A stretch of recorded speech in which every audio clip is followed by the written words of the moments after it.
And the next question, so we'll start with Ms.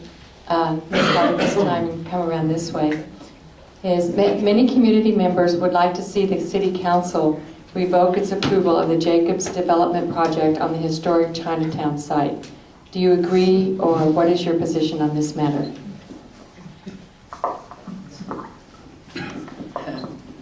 Well, we never gave Mr. Jacobs permission to do what he did, and the police found that out fairly quickly and fined him for breaking the law, and that's the jurisdiction that he's under.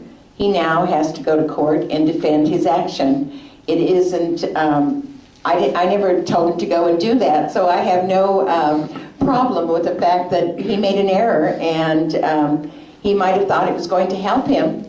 But he ends up in court, and when it gets to court, I kind of wash my hands from it because I'm not a judge and I'm not a jury and I won't hear the evidence. So that's really out of my hands now.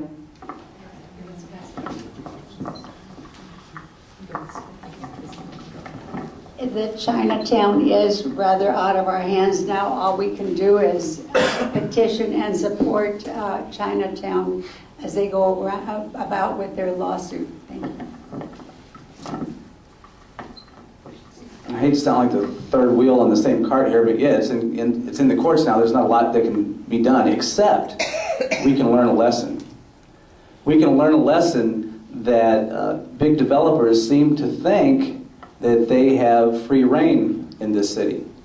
It seems to be that big developers think that if they're cozy with city council, then they can get the things done that they want to get done, and they can line their pockets. And you know, who needs the free market? You don't need the free market if the government's handing you jobs, do you? Right? So what we need to do is make sure that we handcuff that situation a little bit in the future. Redevelopment agencies, you hear me say that word a lot, don't you?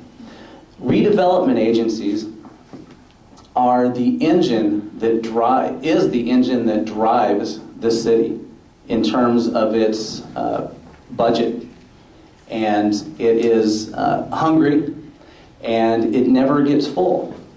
What we need to do is, and it can be done legally, it's been done in other cities. Matter of fact, I'd like to know why we cozy up to the redevelopment agency so quickly and so easily here in this city when it has never been proven to work. There are cities like Lodi and Chico. Lodi does not have a redevelopment agency. Chico does.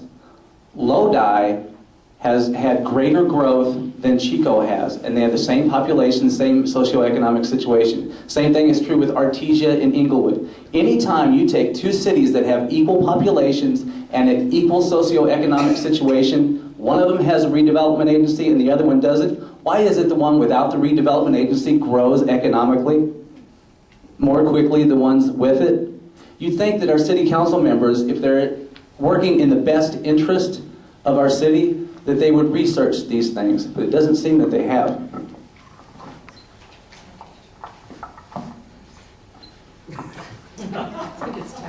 It's one of those puzzles. Do you let him wind up? Oh, I can ask I don't know, I'm trying to get myself out of this. There you go. There we go. Come on, Bill, pick up the mic. Okay. Now that we've untangled that. So for the last question for the candidates, there's a separate question for each person. And we'll start with Ann Alfaro. So your question is, what organizations have you taken a leadership position in the city of Riverside that have prepared you for this position which you're seeking? How about the Wild Wacky Widows as was prepared me for this position? This is where you learn how to play and get the job done. As far as taking leadership classes, I've done the neighborhood watch with the police department, leadership with the city of Riverside, and just being a concerned citizen is enough. Okay, thank you. And Mr. Scherer, yours is, in every forum you have mentioned your desire to lower taxes. As a city councilman, what taxes will you have the control to lower, and what is your plan to lower these taxes? Well, first of all, with sales tax does not necessarily have to be 1%. It can be 3/4. It can be 50. It's a matter of getting the people to understand that's what needs to be done, and the people are starting to think that way already, aren't they? Witness the tea parties.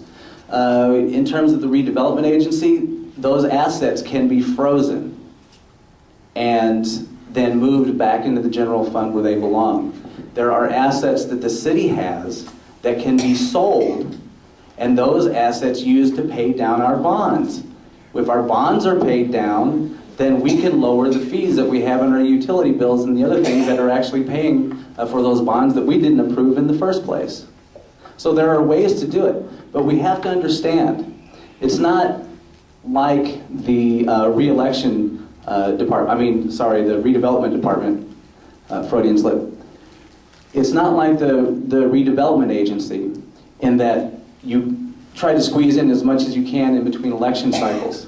In order to make these changes, it has to be done intelligently, and it takes a little time to get done. If you're willing to work, if the people are willing to work, these things can be done. If you want handouts and you don't believe that you are capable, vote for her.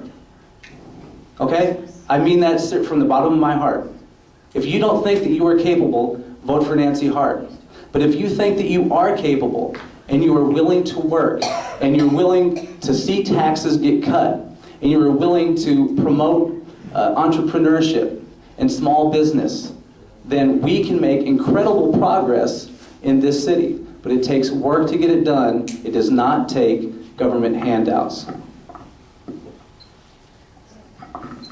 And Ms. Hart, your question is, do you believe that members of the public should have the right to pull items from the consent calendar, as had been the case for many years until recently?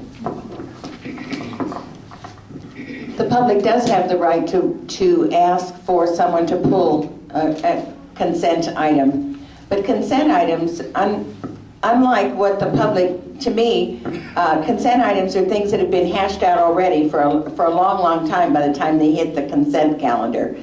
And so that's why these things go into the consent calendar, because they're usually routine, and they've been hashed out in the planning department and the different development departments, and they've also been, those meetings are open to the public. All the records are open to the public. This is not something that gets hidden. And so there were times in the past when one individual would pull 15 items, just one person. Well, there's an awful lot of ways that you can find to contact and find out about the items on the agenda. The items on the agenda are posted early. They're on the internet. They're printed. All you have to do is call your councilman and get an answer to your question. You don't need to wait till council meeting. You can call your councilman every day and ask him questions. Okay, thank you. That concludes the question and answer portion of the program.